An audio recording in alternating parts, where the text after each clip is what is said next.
Qui sont mes grands-parents? Qu'ont-elles vécu? Quelles époques ont-ils traversées? Comment ont-elles transmis? À vrai dire, je n'en sais pas assez. Alors, je retourne la question, et dans chaque épisode, une ou un invité viendra au micro raconter l'histoire de ses grands-parents. D'où ils viennent, ce qu'elles ont accompli, comment ils ont vécu. Et dans la multiplicité de ces histoires, j'espère retrouver des traces de mes propres grands-parents. Dans l'histoire de ma famille, il y a un lieu particulier qui existe sans exister. Alep, en Syrie. La ville natale de ma teta, de ma grand-mère syrienne. Une ville où nous ne sommes jamais allés en famille pour une multitude de raisons. Une ville que j'ai essayé de visiter en 2011. Trop tard, je n'ai pas pu utiliser mon visa syrien, je n'ai pas pu m'y rendre. Je ne connais d'Alep que les images de presse, de télé, parfois de séries. Alors, pour ouvrir la saison 2, j'ai voulu commencer par Alep. C'est Dima qui va nous raconter aujourd'hui l'histoire de ses grands-parents. Aujourd'hui, on va parler de Slimane et Anaham, qui sont mes grands-parents maternels, qui sont pas originaires d'Alep, mais qui ont vécu toute leur vie à Alep. Donc Slimane naît à Khan Cheikhoun, qui est un village de Idlib. Ce qu'il disait, c'est qu'il était né en 1926. Il aurait aujourd'hui à peu près 94 ans. Il est né dans une famille qui était plutôt aisée. Ses parents étaient agriculteurs, mais du coup de leur propre terre. Et en fait, à l'époque, ils déclaraient les enfants plus tard, en fait, pas tout de suite quand ils naissaient, mais donc mon grand-père, il a été déclaré quand il avait 7 ans. Mais quand on allait le déclarer, on lui a dit que il faisait beaucoup plus vieux que 7 ans. Pourtant, c'était le plus jeune de ses frères. Ses frères étaient beaucoup plus minces et que lui, il était un peu enveloppé. Et du coup, on l'a déclaré 3 ans de plus. Alors, on ne sait pas si c'est vrai ou si c'est parce qu'il aimait bien dire qu'il était plus jeune quand il était plus vieux, mais je pense que c'est vrai. Quand il a eu 10 ans réellement, en fait, il n'y avait pas de collège à Khan Cheikhoun, là où il habitait. Et du coup, il a demandé à son père si il pouvait continuer ses études et donc aller à Alep. Et donc, quand il est allé à Alep, il a habité donc dans une famille, qui était une famille juive d'Alep. Et en fait, il vivait chez eux et puis il allait au collège. Lui, il était musulman. Enfin, à l'époque, c'était très normal, en fait, il n'y avait pas cette question de religion, en fait, quand on parlait aux gens. Ou en fait, cette question de religion n'est toujours pas présente. En fait, il n'y a pas ce côté où on va poser la question à quelqu'un sur sa religion. C'est plutôt mal vu, en fait, et mal pris. On peut deviner une religion de quelqu'un par son nom de famille, par exemple, ou par son prénom. Mon grand-père, donc, s'appelait Slimane, donc... qui veut dire Salomon, et son nom de famille veut dire aigle, donc pas du tout de connotation religieuse musulmane. Donc il n'y avait pas ce souci-là, et cette famille, je sais pas comment ils l'ont trouvée, mais je pense que c'était des connaissances sûrement de mon arrière-grand-père du coup, qui je pense faisait confiance à cette famille pour mettre son fils de 10 ans chez eux. Je pense que ça a forgé sa personnalité, mais je pense qu'il avait une personnalité qui était assez forte de base, parce que pour prendre une décision d'aller faire ses études à 10 ans, donc ça devait être en 1936, c'est pas une année où forcément c'est quelque chose de très répandu que de faire des études, surtout dans les villages en fait. Il avait une sœur, il me semble seulement, et plusieurs frères. Ses frères et sœurs n'ont pas fait d'études, il me semble. Ils sont restés, même jusqu'à aujourd'hui, même leurs familles sont restées à Khan Cheikhoun jusqu'à un moment. Mais c'est le seul de ses frères et sœurs qui ait fait des études dans le supérieur, quoi. Donc il arrive à Alep en 1936. Il fait ses études de collège, lycée, en passant aussi le bac arabe et le bac français. Parce que quand il le passait, la Syrie était sous protectorat français. Et donc ils étaient obligés de passer et d'apprendre le français en fait, s'ils voulaient faire des études supérieures. Quand il était donc collégien, lycéen à Alep, il n'avait pas par exemple cette obligation de travailler, c'est-à-dire que son père lui envoyait de l'argent pour vivre. Donc il n'avait pas ce côté où il devait travailler pour étudier, ce qui lui a permis de se consacrer à 100% à ses études. Il finit son lycée en 1943 et du coup, à partir de là, il a décidé de faire des études de droit. Sauf qu'il n'y avait pas cette possibilité de faire des études à Alep de droit. Et donc il est allé faire ses études à Damas. Et donc les études de droit à l'époque, elles durent 4 ans. Et il a vécu donc à Damas pendant un certain moment. Et il est aussi fiancé à ma grand-mère. Je sais pas exactement à quelle date, mais il est fiancé à ma grand-mère et en fait, il veut pas se marier avant d'avoir son diplôme. Donc à cette période, il y a eu donc des affrontements entre les Syriens et les Français. Il y avait aussi une unité religieuse. C'est-à-dire qu'aujourd'hui, si on regarde les archives, etc., on voit par exemple une photo qui m'a beaucoup marquée où justement, en fait, il y a une croix, une étoile de David et un croissant qui sont superposés les uns sur les autres. Ça, c'était un peu plus tôt quand même, mais c'était pendant le mandat français, avec une pancarte écrite en français, justement, et écrit « La Syrie aux Syriens ». Et en fait, qui montre une unité de toutes les religions pour la Syrie et surtout une unité d'identité syrienne avant d'être une identité religieuse, en fait. J'ai toujours eu ce sentiment que mon grand-père tenait beaucoup aussi à cette unité. Il n'y avait pas du tout ce côté où une personne était représentée par sa religion.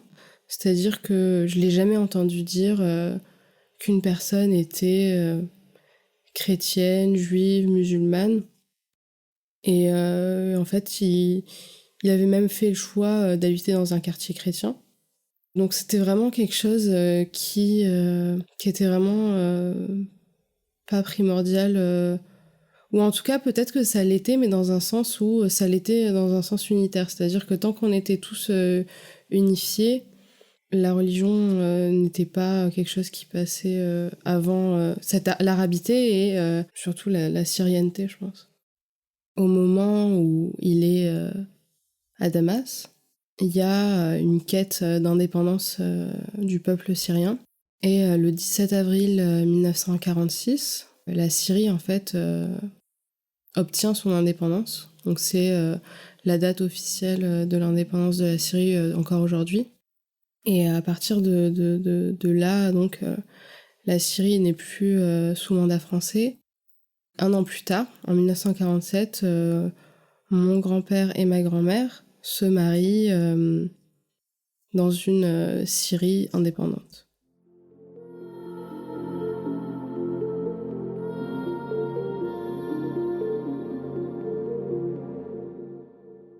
Slimane et Anaham, c'est donc mes grands-parents. Ils vivent dans le même village et mon grand-père connaît le frère de ma grand-mère. C'est comme ça que il fait sa connaissance. Et en fait, ils n'ont pas beaucoup d'années de différence. Je pense qu'ils ont 2 ans de différence. Pendant les années où il est encore en train de faire ses études, il se fiance. Mais vu que c'est quelqu'un de très sérieux, en fait, il veut avoir son diplôme avant de se marier.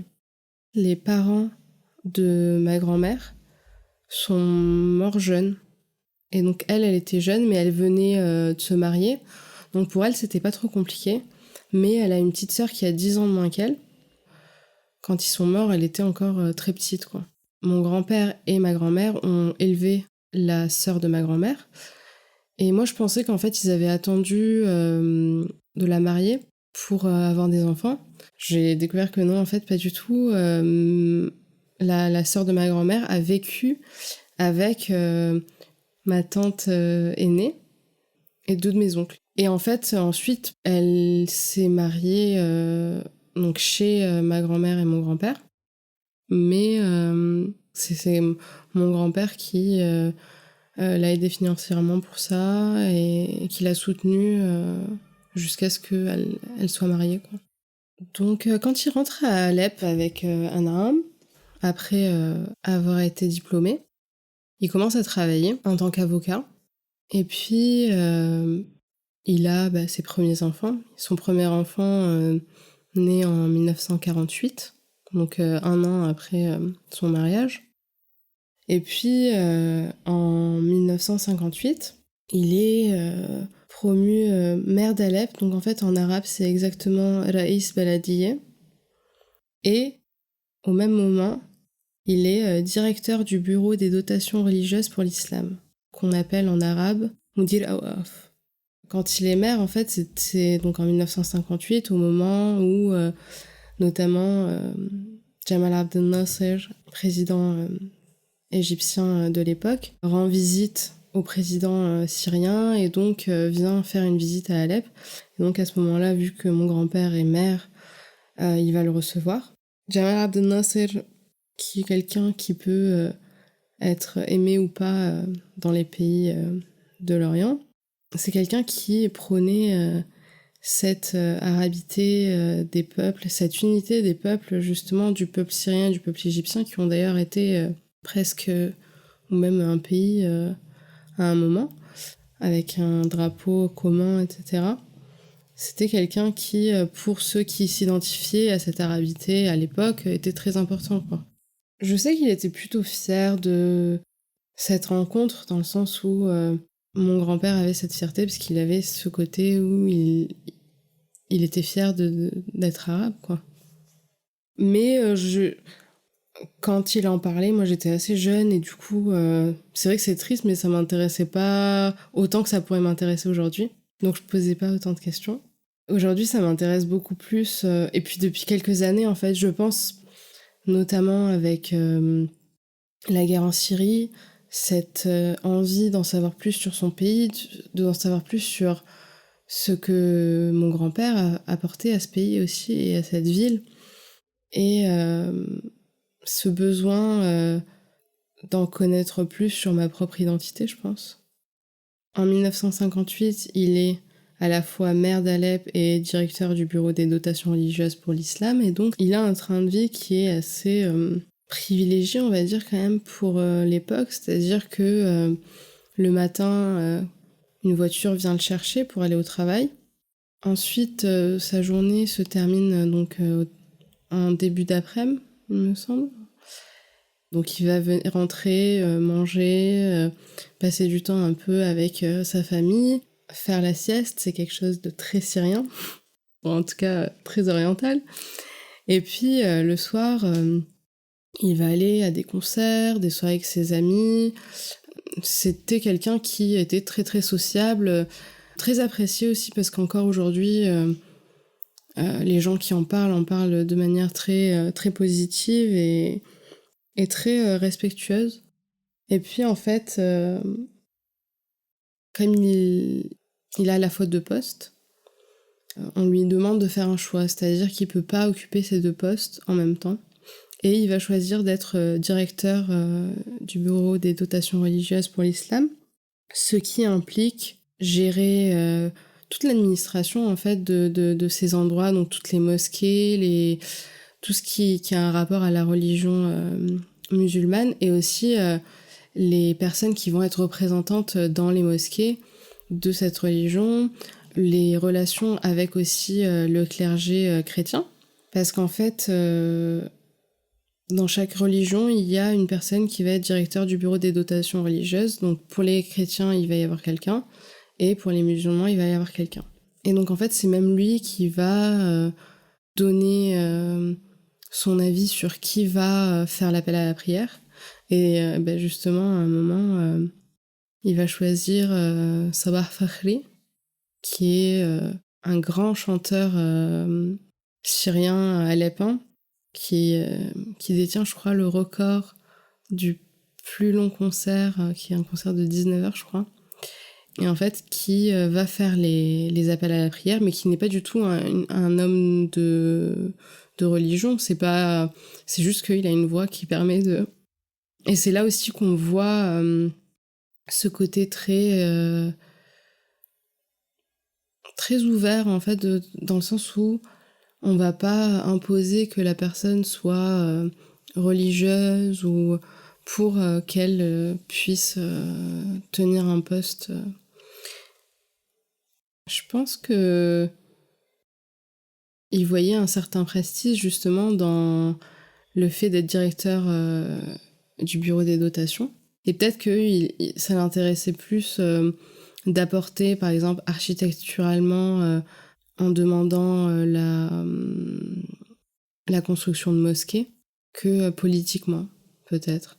Même si tout reste d'une certaine manière politique, mais c'est vrai que en étant directeur du bureau des dotations, c'était vraiment un travail sur la ville en elle-même et pas forcément sur une politique nationale et internationale. Et je pense que ça l'apaisait plus, en fait, de ce métier-là. C'était quelqu'un qui était quand même croyant, pas toujours pratiquant. C'était pas quelqu'un qui ne pouvait pas se coucher sans avoir raté une prière ou... Enfin, c'était quelqu'un qui avait un train de vie assez... où il arrivait à équilibrer religion et vie personnelle et sociale et tout ça de manière assez saine, en fait. Il y avait pas... rien ne l'obsédait ni religieusement, ni... il essayait de vivre comme le jour venait, on va dire. Et il n'y a jamais eu cette imposition sur ses filles et ses fils, ou sa femme, du côté religieux. Et je pense qu'il avait vraiment ce côté où chacun est responsable de sa propre religion. Et donc, c'est quelqu'un qui était très, très ouvert d'esprit, en fait, je pense, par rapport aux autres religions, et ce qui faisait que il était religieux personnellement, mais il n'imposait rien à personne. Il était plus difficile sur les études, par exemple, que sur la religion. C'était vraiment un truc qui était, par contre, où il était intransigeant. Mais le truc, c'est qu'en Syrie, tout le monde croit ou est censé croire en Dieu.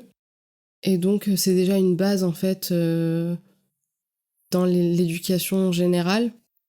Et donc ensuite, après, c'est plus le côté il faut être une bonne personne que il faut prier 5 fois par jour pour être une bonne personne, quoi. Il faut être une bonne personne par ses faits et gestes et pas par sa manière de prier, quoi.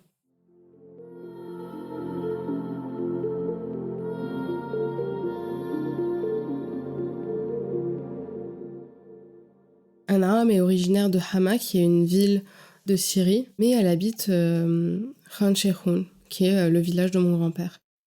Elle habite ce village parce que son père est aussi propriétaire de terre, en fait.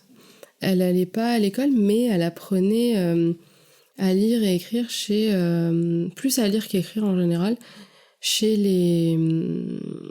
C'était une sorte de femmes religieuses, enfin je sais pas exactement ce qu'on appelle ça, mais en fait elle leur apprenait à lire le Coran, ce qui les faisait apprendre à lire l'arabe, mais elle n'a pas fait d'études.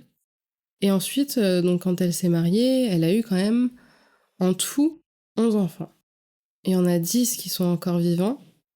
Donc une de ses filles qui est morte très tôt, en fait, elle avait 2 ou 3 ans, elle a eu une pneumonie. Je pense que ça a été assez dur pour ma grand-mère de perdre un enfant. En fait, on croit qu'avec autant d'enfants, ça devient simple, au pire, il y en a d'autres, mais non, pas du tout. Enfin, c'était très difficile. Chez nous, quand un enfant meurt, ils en ont un souvenir très positif et très beau. C'est-à-dire que je trouvais très belle, les yeux comme ci, comme ça. Il y a cette description qui est très positive de cet enfant. Et du coup, ma mère est née après cet enfant qui s'appelait Isra.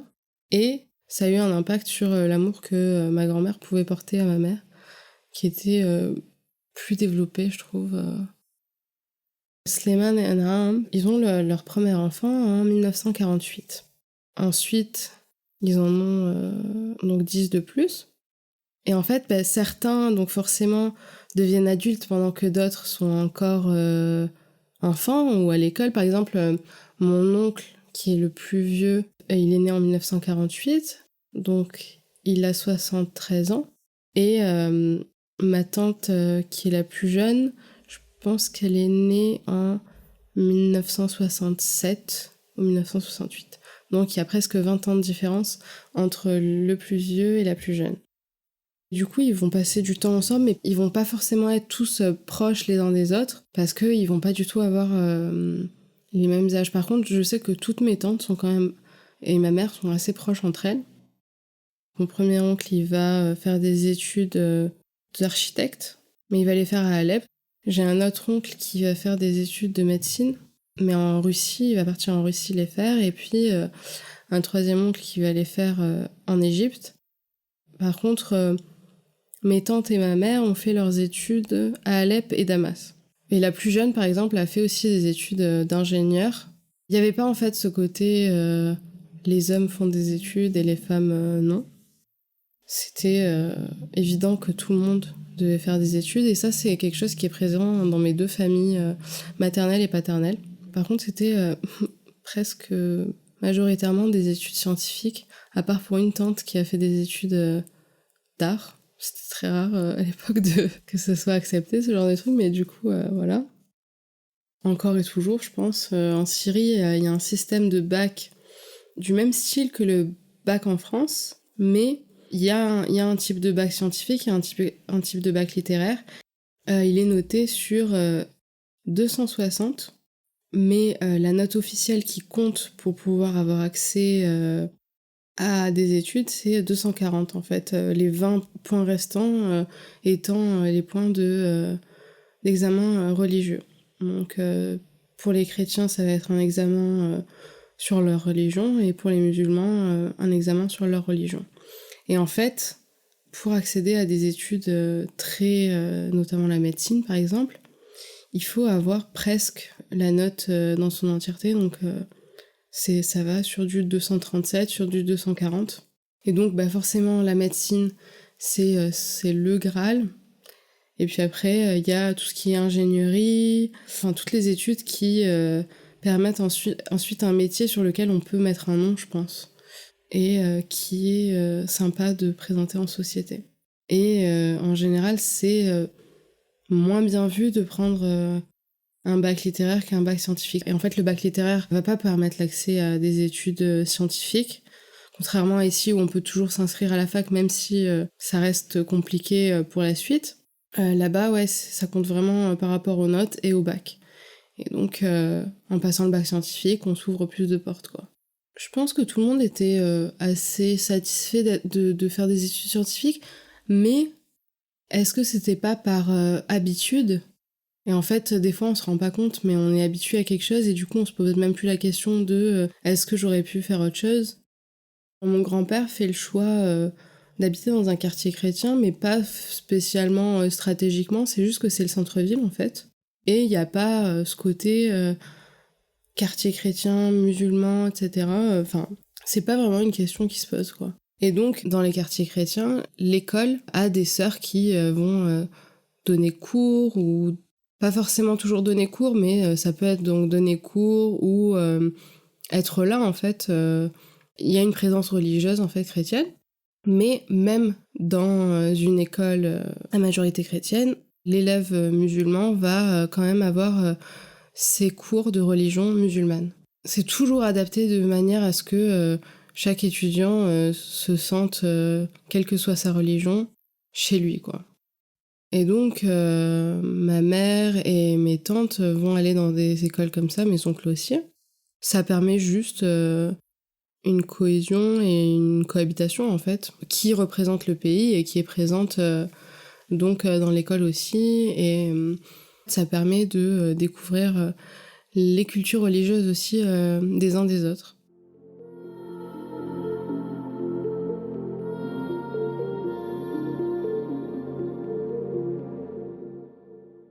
Slimane et Anham, quand ils vieillissent, du coup, moi j'ai toujours ressenti que il y avait quelque chose de marrant, une certaine complicité quand même.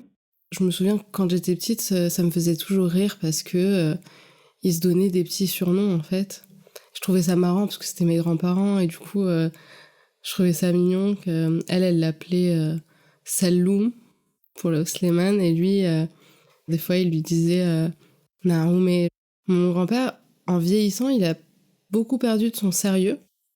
Et il est devenu très, très marrant. Il faisait beaucoup de blagues. Des fois, il faisait des imitations, des trucs comme ça. C'était très facile et agréable d'être avec lui, de discuter avec lui.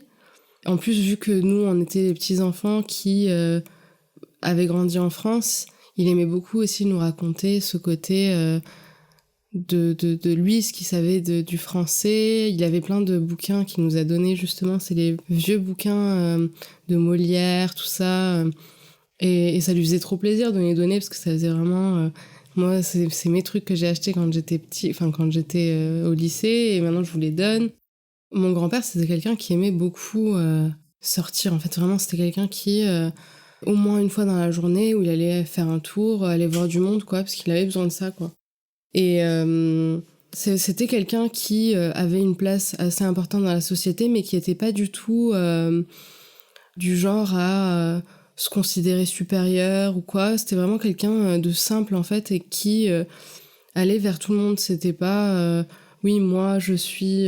j'ai été mère d'Alep ou j'ai été ci, ça, du coup, je ne parle qu'à certaines personnes. Et je pense que c'est pour ça aussi qu'il était respecté, parce qu'il respectait tout le monde, en fait.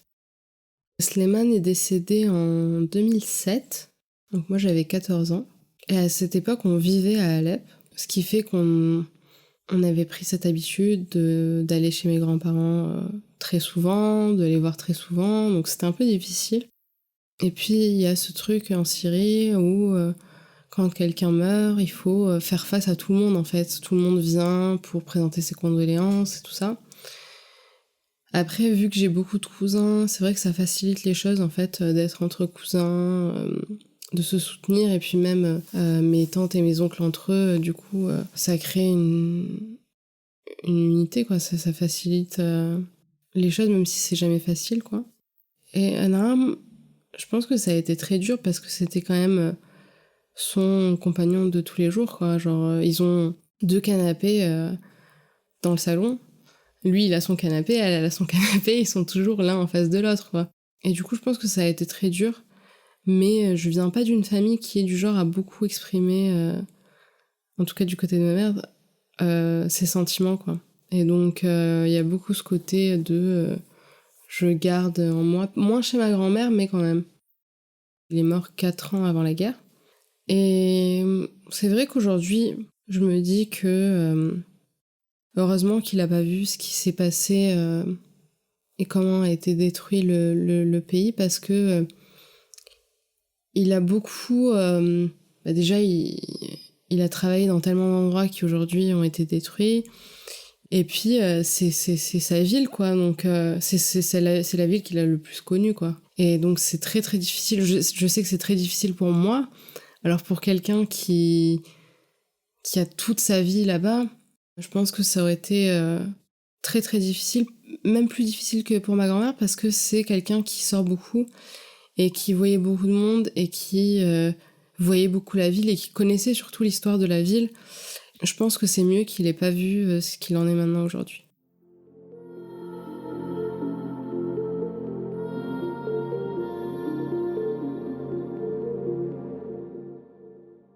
Slimane, pour moi, c'était quelqu'un de très grand, en fait. Et je pense vraiment que ce côté où il y avait une acceptation de tout le monde, quelle que soit leur classe sociale, leur religion, etc. C'est quelque chose que personnellement, auquel je tiens beaucoup aujourd'hui dans mes propres valeurs. Je trouve que aujourd'hui s'y rajoute aussi tout ce qui est orientation sexuelle et tout ça. Je trouve que c'est extrêmement important, cette acceptation, et puis ce truc de... pour moi, une personne ne se représente que par ce qu'elle est en tant qu'être humain, en fait. Donc, bien ou mauvais, quoi, mais pas par rapport à qui elle aime, comment est-ce qu'elle croit en Dieu ou qu'elle ne croit pas en Dieu. Et je pense que c'est quelque chose qui faisait partie de ses valeurs et que je pense avoir récupéré. Après, mon père aussi est très comme ça, donc je tiens ça aussi de mes parents, quoi. Mais au final, je sais que par exemple, mon père respectait beaucoup, beaucoup mon grand-père, et je pense pour les mêmes raisons, qu'il y a ce côté très humain, en fait. Vraiment, j'accepte une personne pour qui elle est en tant qu'être humain. Et je pense que c'est ça que je vois de lui, parce que je l'ai jamais entendu... je l'ai jamais entendu parler de quelqu'un en mal, en fait. Sincèrement. Et je pense que ça en dit beaucoup sur la personne, quoi.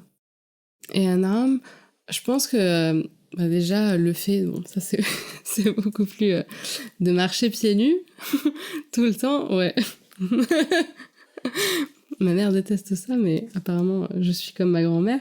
C'est vrai que je pense que mon grand-père a pris beaucoup le dessus dans la personnalité sur ma grand-mère.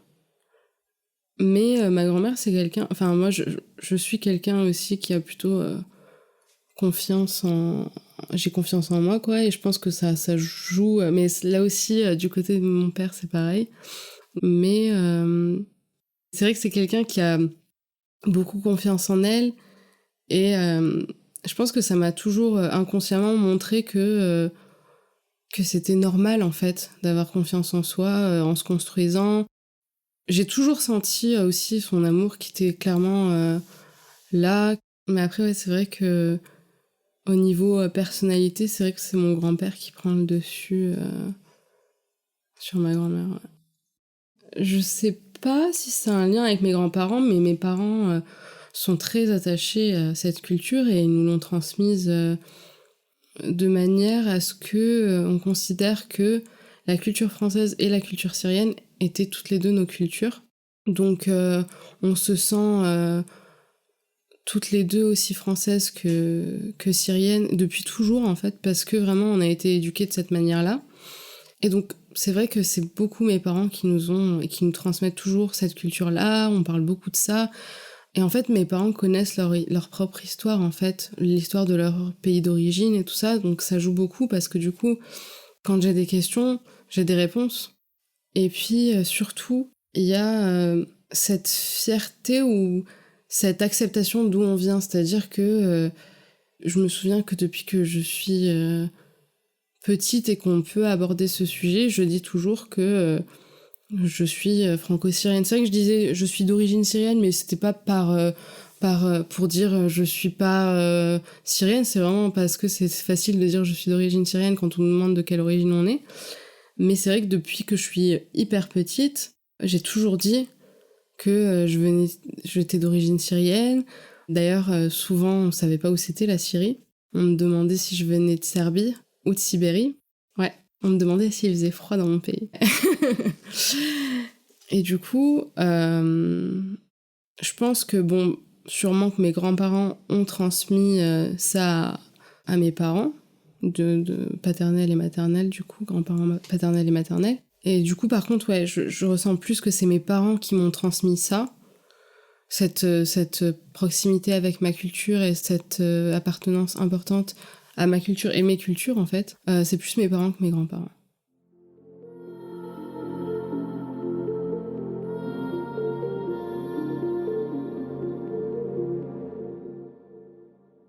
Avant de te remercier et de te dire au revoir, j'aimerais te poser 2 questions rituelles, 2 questions de la fin. La première, parce que ce podcast s'appelle « Passé recomposé », je voulais te demander si tu as l'impression d'avoir tout dit, d'avoir dit toute la vérité avec moi. Est-ce qu'il y a des parties de ton histoire que tu caches, soit maintenant, soit d'habitude, quand tu la racontes ? Je pense pas. Je pense qu'il y a peut-être des choses que je ne sais pas.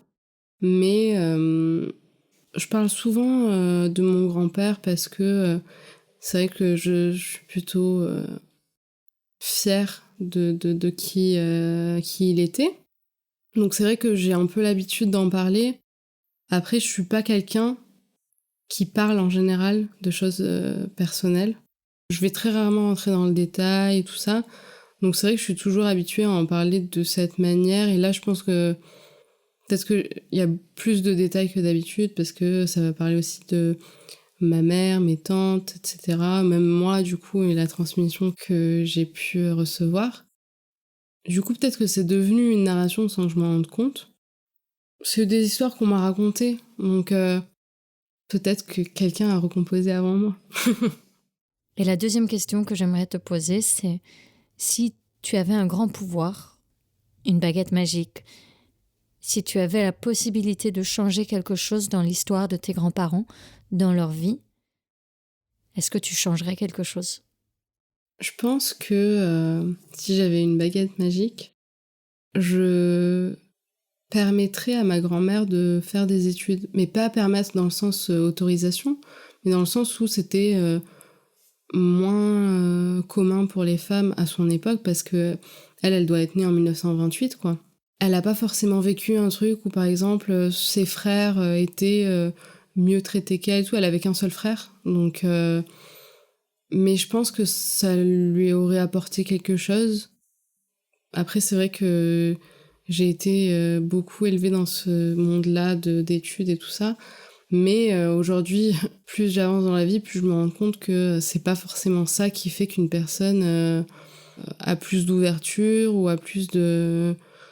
Parce que, en fait, il suffit d'être qui on est des fois pour obtenir, je sais pas, un job ou un truc comme ça, ou évoluer dans quelque chose sans avoir fait d'études. Mais c'est plus dans le sens où bah, ça facilite toujours les choses, ça donne une sorte d'indépendance aussi. Même si elle savait lire et écrire, c'était assez basique par rapport à ses enfants, par exemple. Donc, je pense que c'est ça que je ferais.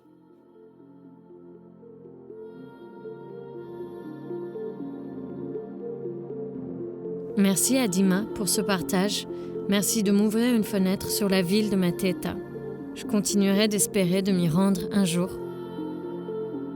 D'ailleurs, Dima tient un compte sur Instagram qui s'appelle Woman of the Orient, dans lequel elle parle beaucoup de l'histoire et de la culture syrienne. Pour vous aider à la retrouver, je la taguerai dans les posts Instagram. Pour le prochain épisode, nous irons dans la région de ma mamie, cette fois-ci, ma mamie française, alsacienne, et ce sera Michel Antoine qui parlera au micro de ses grands-parents alsaciens et alsaciennes. Merci à vous, auditeuristes, qui sont la raison pour laquelle Passé Recomposé existe. Pour ne rater aucun épisode, abonnez-vous sur votre plateforme d'écoute préférée et pour suivre l'actualité du podcast, suivez-nous sur Instagram, Twitter ou Facebook. Un grand merci à Laura Bois pour le montage. Laura fait le podcast Môme, entre autres. C'est une personne à suivre, elle fait de belles choses.